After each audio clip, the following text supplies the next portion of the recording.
If Disney on Ice was the answer to peace in the Middle East, I think we would all know about it by now. This is a dream I had last week. I had just moved into a dorm room at the University of Oregon, and I was a 19-year-old homosexual male. The dorm room was small, like a shoebox, and there was this scruffy man that had a workshop that he also lived in that was just a few yards away from the back exit of the dorm hall.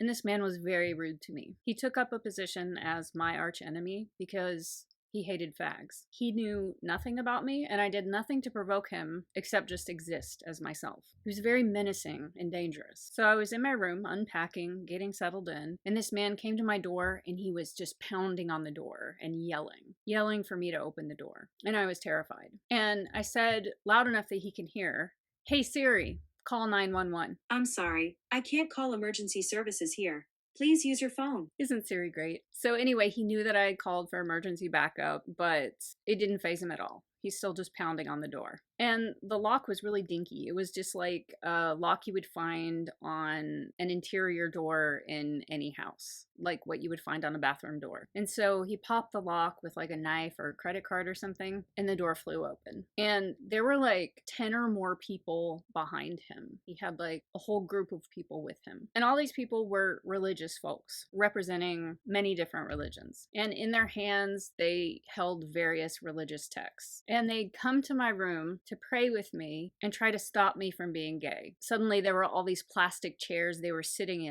around me in a circle, kind of like a group therapy scenario. And there was even this Mormon lady, and she had on this really lame, flowery, super modest cotton dress, with like the long blonde hair down to her ass. And there was this guy with an Arabic accent, and he worked for Disney on Ice. He was complaining about how all the workers and all of the skaters were severely underpaid. And he said, if I was in charge, I'd make a show promoting peace in the Middle East. And it would have an Israeli and a Palestinian holding hands and skating around the rink and doing a little dance. And I rolled my eyes and I scoffed and I said, well, that's really fucking gay. If Disney on Ice was the answer to peace in the Middle East, I think we would all know about it by now. And then I woke up.